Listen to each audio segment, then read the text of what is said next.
St. Rita College Manila Incorporated welcomes you on this last day of our Academic Fair 2021, hosted by the Team Modest. Before we get started in showcasing our Rotarians' best features for Christian living education and Araling Panlipunan, together with our prepared activities, let's take a moment to turn our hearts and minds to God. For without Him, we are nothing, and with Him, we have everything. Come and join us as we all together experience God through His words in our creative, basic ecclesial community.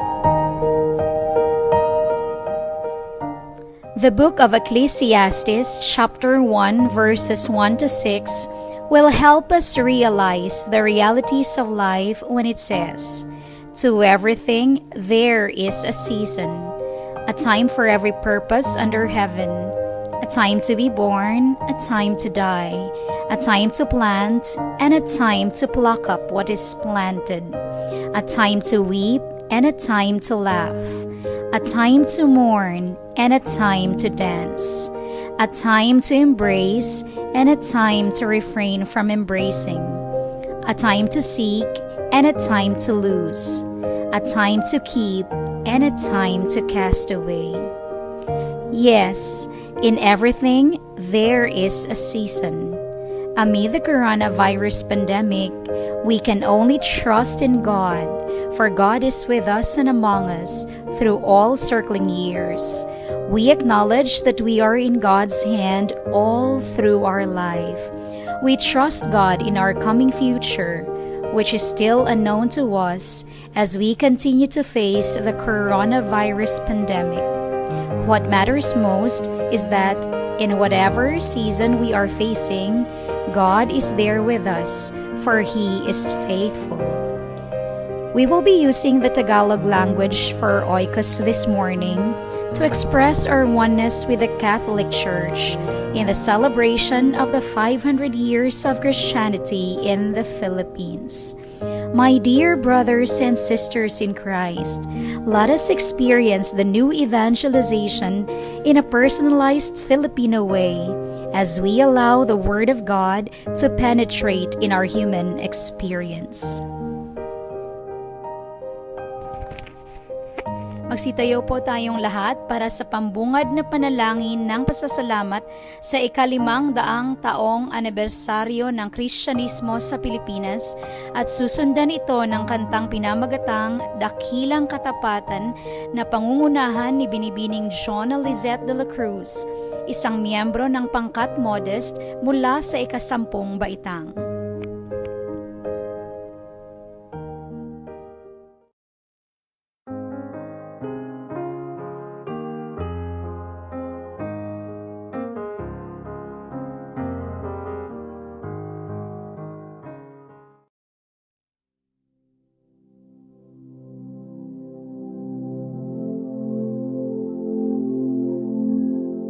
Sa ngalan ng Ama, at ng Anak, at ng Diyos Espiritu Santo. Amen. Ama naming mapagmahal, nagpapasalamat po kami sa pananampalatayang ipinagkaloob mo sa amin. Sa nakalipas na 500 taon, inakay mo ang sambayan ng Pilipino sa pananalig sa iyong kabutihan at walang hanggang pag-ibig. Sa pagdating ng mga misyonero sa bansa na nagdala ng Kristyanismo sa aming bayan, nahubog ang aming kamalayan sa Ebanghelyo ng Panginoong Hesus na iyong anak.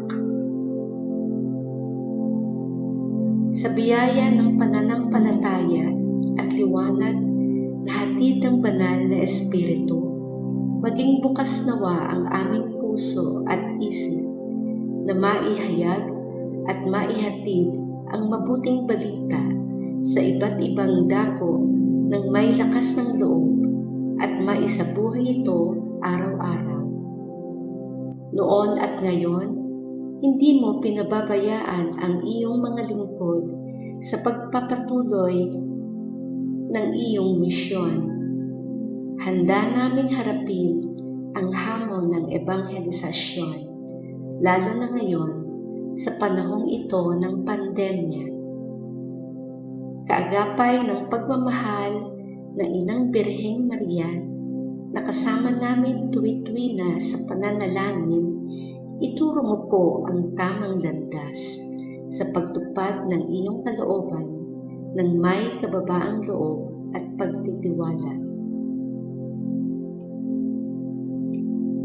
Nawa ang pagdiriwang na ito ay maging makabuluhan at maghatid ng bagong pag-asa sa sambayanang Pilipino. Hinihiling namin ito sa ngalan ni Jesucristong anak mo, na nabubuhay at naghahari kaisa mo at ng Espiritu Santo magpasawalang hanggan. Amen.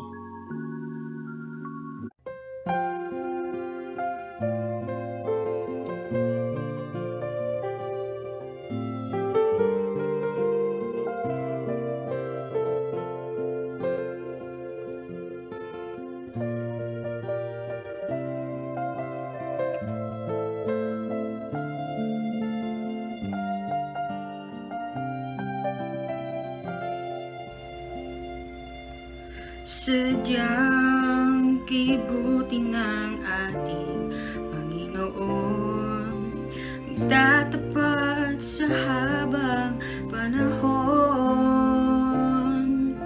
maging sa kabila ng ating pagkukulang, biyaya niya'y patuloy na laan.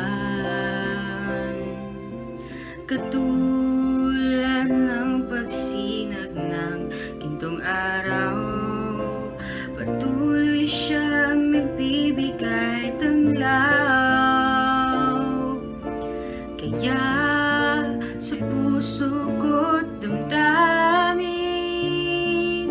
katapatan niya'y aking pupurihin.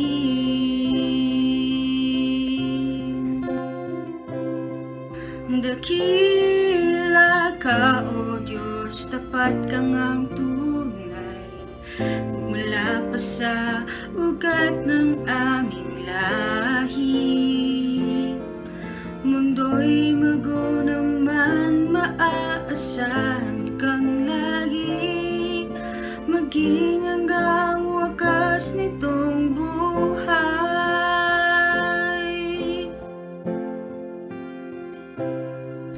Kaya, O Diyos, ika'y aking pupurihin, sa buong mundo'y aking aawitin. Dakila ang iyong katapatan,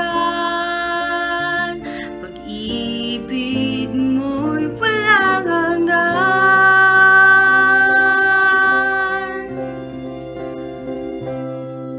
Dakila ka, O Diyos, tapat ka ngang tunay, magmula pa sa ugat ng aming lahi. Mundo'y mago naman, maaasahan kang lagi, maging hanggang wakas nitong buhay. Dakila ka, O Diyos, sa habang panahon, katapatan mo'y matibay na sandigan. Sa bawat bighati, tagumpay man ay naroon, daluyan ng pag-asa kung kailangan ay hinahon. Pag-ibig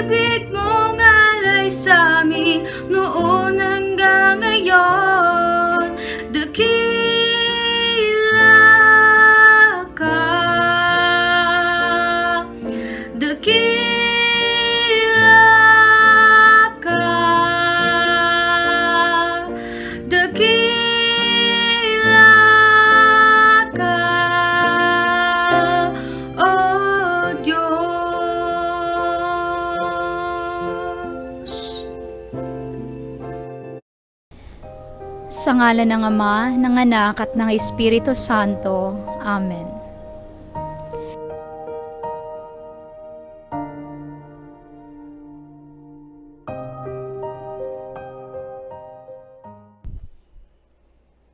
Sa gitna ng hamon sa atin ng pandemyang ating kinakaharap sa kasalukuyan, tayong mga Pilipino ay patuloy na lumalaban gamit ang pananampalatayang meron tayo sa Diyos. Ang pananampalatayang nag-uudyok sa atin bilang isang bansa na patuloy na lumipad at harapin ang unos ng buhay ng may pagmamahal. Dahil sa gitna ng kabiguan at sakit, ay naniniwala tayong mga Pilipinong pag-ibig ang may kapangyarihan sa langit at lupa.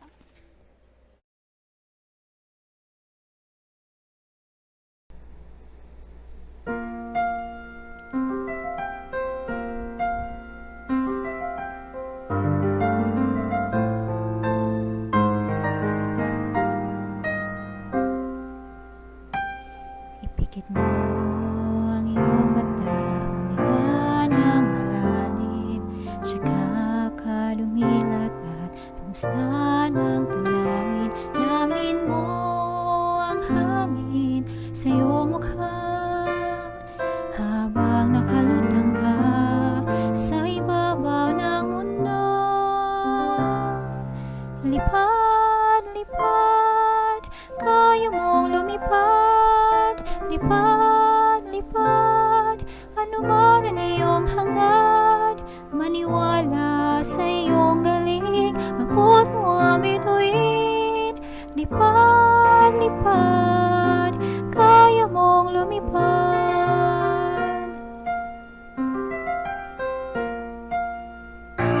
Basta't kaya mong isipin, kaya mong gawin, kalimutan ang kaba, tayo'y sama-sama, maabot mo din ang pangarap mo, pagkat sa puso mo, kayang-kaya mo. Lipad, lipad, kaya mong lumipad. Lipad, lipad, ano man ang iyong hangad, maniwala sa iyong galing, abot mo ang bituin. Lipad, lipad, kaya mo lumipad.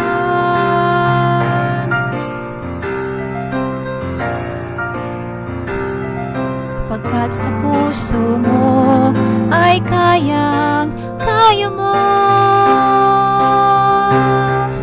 Lipad, lipad, kaya mong lumipad. Lipad, lipad, ano man ang iyong hangad, maniwala sa iyong galing, abot mo ang bituin.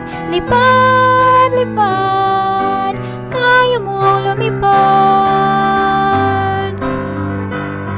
Maniwala sa iyong galing, abot mo ang bituin. Lipad, lipad.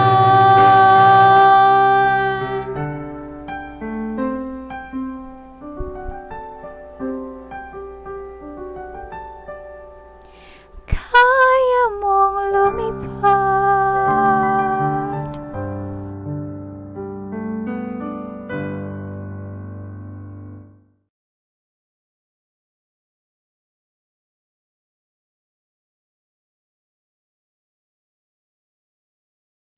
Mga kababayan, ang pambansang awit ng Pilipinas. Kayang mag-ibig, telas ng sinakanan, alam ng puso, sa titik mo'y buhay. Lupang hinirang, tuyag ka ng magiting, sa manlulupin, di ka pasisigil, sa nagagang tutok sa simoy at sa langit mong bangaw, ay hinatang tulakaw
Panatang Makabayan, iniibig ko ang Pilipinas, aking lupang sinilangan, tahanan ng aking lahi.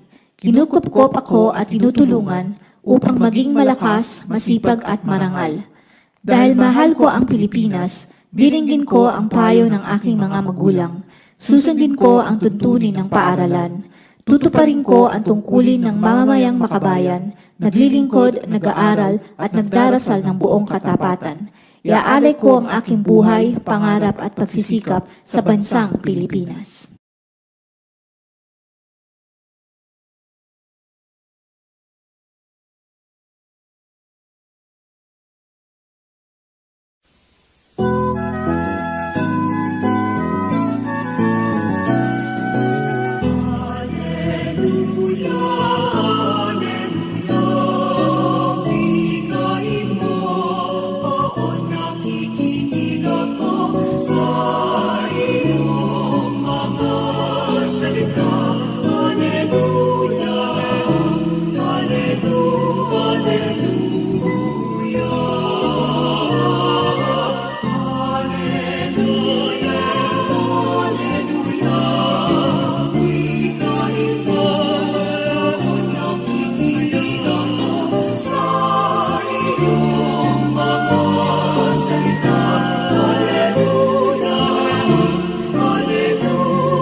Ang mabuting balita ayon kay San Juan. Papuri sa iyo, Panginoon.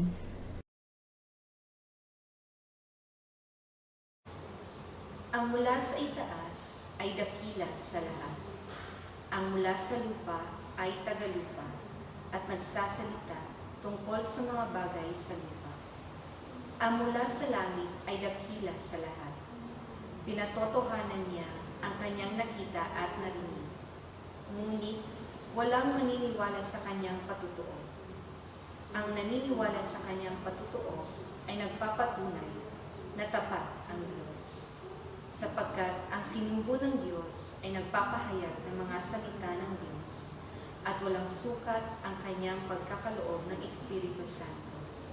Minamahal ng Ama ang Anak at inibigay sa Kanya ang kapamahalaan ng lahat ng bagay. Ang nananalig sa Anak ay may buhay na walang hanggan. Ngunit ang hindi tumatalima sa Anak, hindi magkakaroon ng buhay. Mananatili siya sa Kanya ang puot ng Diyos. Ang mabuting balita ng Panginoon. Pinupuri ka namin, Panginoong Hesukristo. Tayo po ay tumahimik sandali upang pagnilayan ang salita ng Diyos.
Ang mula sa taas ay dakila sa lahat. Ang nananalig at tumatangkab sa anak ng Diyos ay magkakaroon ng buhay na walang hanggan.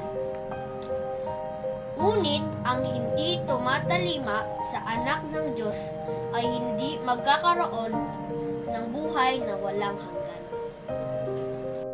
Ngayon ay pinaghahabi ni Juan ang iba't ibang mga imahe ng lupa at langit. Pinag-uusapan ni Juan ang tungkol sa taong makalupa at nagsasalita ng mga bagay at sa lupa. Pagkatapos ay sinulat niya na ang nagmula sa langit ay maghahari higit sa lahat. Siyempre, nagsusulat siya tungkol kay Jesus. Inulit ni Juan na si Jesus ay ang isa sa lahat. Pinatotohanan ni Jesus ang katotohanan, subalit nagsulat din si Juan na walang tumatanggap sa patotoo ni Jesus.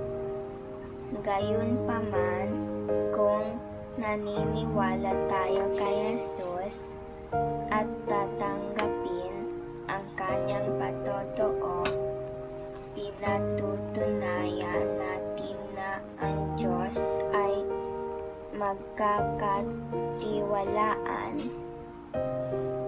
Ang ating paniniwala kay Jesus ay may responsibilidad din.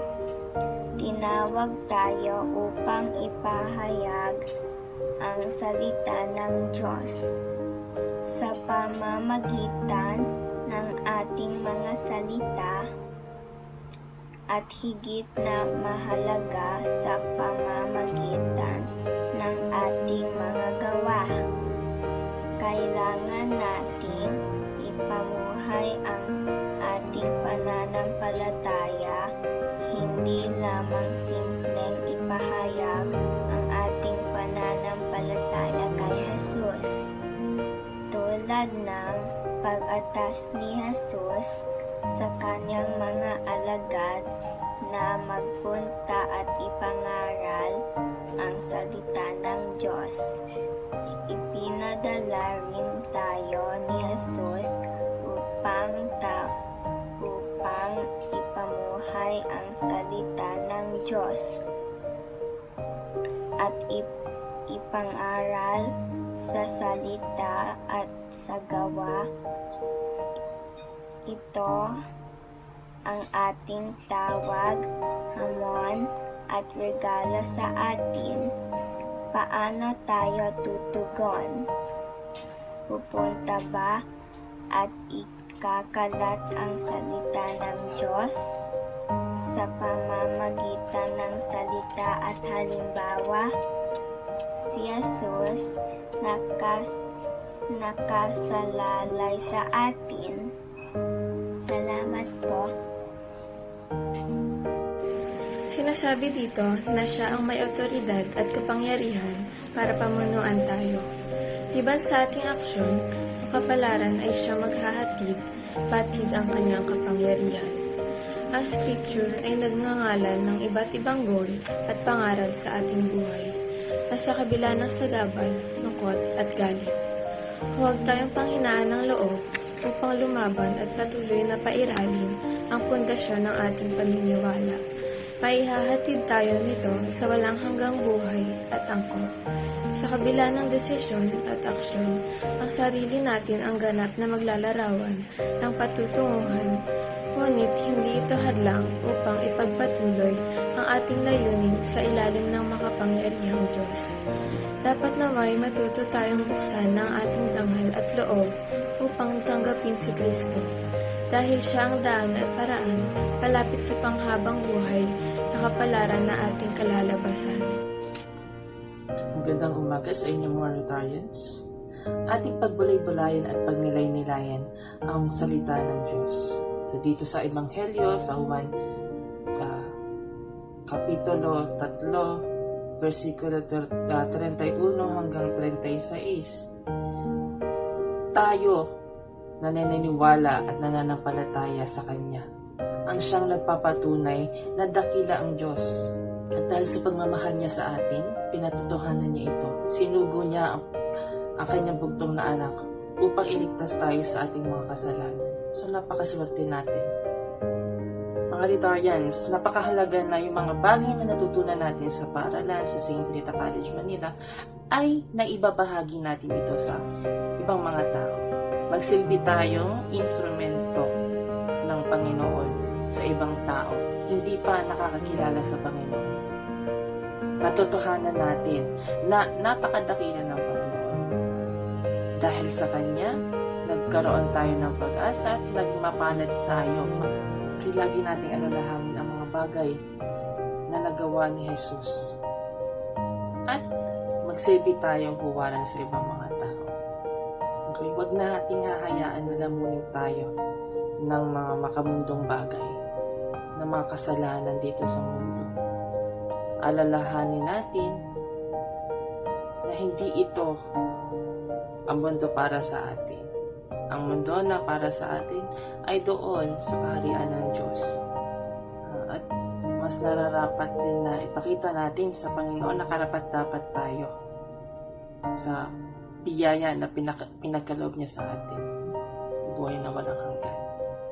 Bigyan natin ng pagkakataon ng ating mga sarili na mas kilalanin pa ang ating Panginoon. Itanong natin sa ating mga sarili, ano nga ba yung mga bagay na ating nagawa na kalugod-lugod sa Panginoon? Sapat na ba ito? Sa ating mabuting balita na narinig sa araw na ito, narinig natin ang katapatan ng Diyos sa ating lahat. Mahal ng Ama ang kanyang anak, ngunit ibinigay niya ang kanyang anak para tayo lahat ay tubusin sa ating mga kasalanan. Dumaan tayo sa panahon ng Kwaresma at nakita natin kung paano napakahirap ang anak ng Diyos para sa atin, para tayong lahat ay tubusin sa ating mga kasalanan at para tayong lahat ay babalik sa Kanya. Tayo ngayon ay nasa panahon ng muling pagkabuhay. Nabuhay na magmuli ang Panginoon para sa atin. At ito ay nagpapakita ng Kanyang pagiging matapat sa atin. Maraming taong naghihirap sa panahon ngayon dulot ng pandemya. Ngunit, nandyan ang Diyos kapiling natin. Ano man ang paghihirap na dinaraanan natin sa ating buhay sa panahon ngayon, palagi nating isipin na matapat ang Diyos. Hindi niya tayo susukuan kailanman. Kaya dapat ang ating ding isagot sa Kanya ay ang ating pagiging matapat sa ating pananampalataya at sa ating pagmamahal para sa Kanya. Ito lang ang dapat nating isipin. Hindi tayo susukuan ng Diyos. Gaano man tayo kamakasalanan, handang-handa niyang gawin ang lahat para tayong lahat ay babalik sa Kanya. Sabay-sabay po nating awitin ang panalangin itinuro ni Jesus sa atin.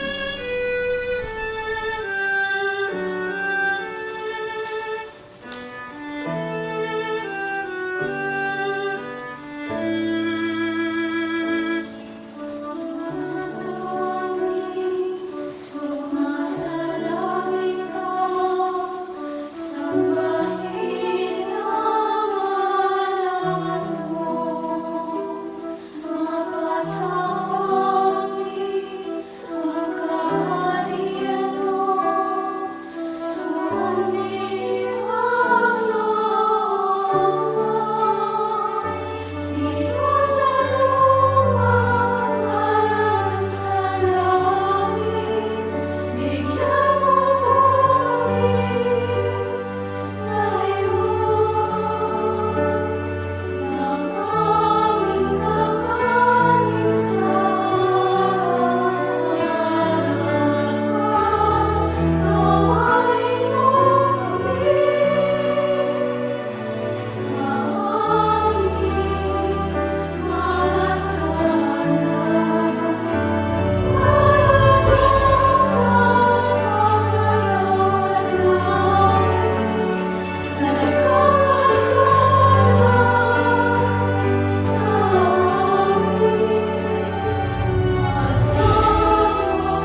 Para sa ating pangwakas na awitin, pakinggan natin ang mensahe ng Diyos para sa atin sa pamamagitan ng awiting handog ng pangkat modest sa ating lahat.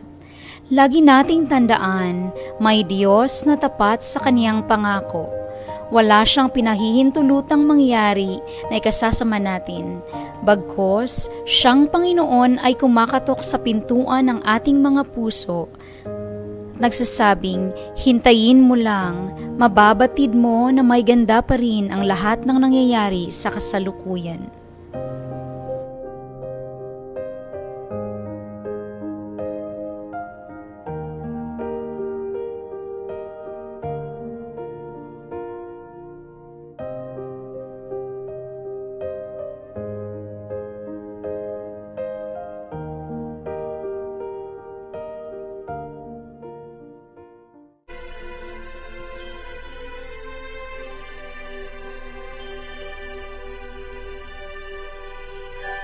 Kay dilim ng paligid mo ngayon, parang nagngingit-ngit ang panahon. Kung pagmamasdan ay nakalulungkot, buhos ng ulan parang di na maubos. Gayon pa man, di dapat mabahala. Kalungkutan mo'y pansamantala. Sisikat din ang araw sa buhay mo. Iliwanag din ang iyong mundo. Hintayin mo lang ang pagtila ng ulan. Paligid ay dagling, mahuhukasan. Iba't kulay ay tumitingkad, makikita mong ganap ang anyo ng mundo. Hintayin mo lang, mababatid na may ganda pa rin ito.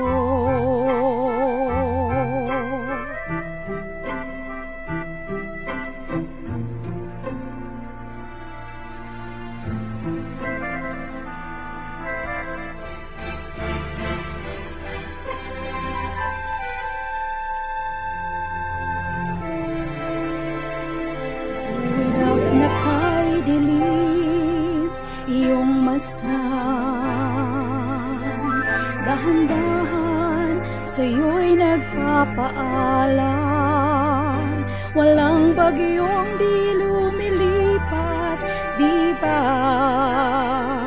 Kaya't huwag sanang mawala ng pag-asa.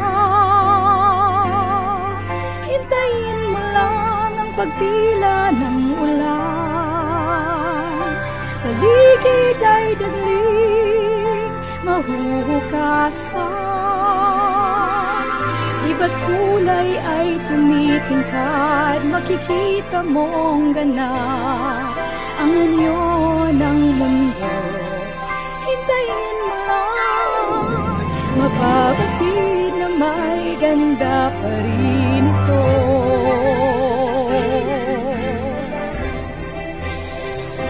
Paligid ay dagling, mahuhukasan. Iba't kulay ay tumitingkad, makikita mong ganap ang anyo ng mundo.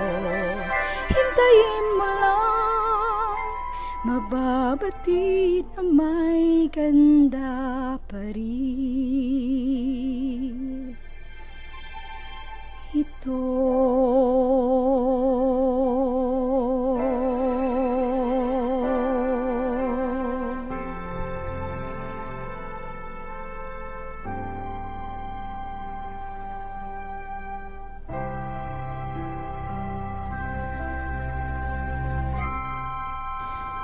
Sa ngalan ng Ama, ng Anak at ng Espiritu Santo.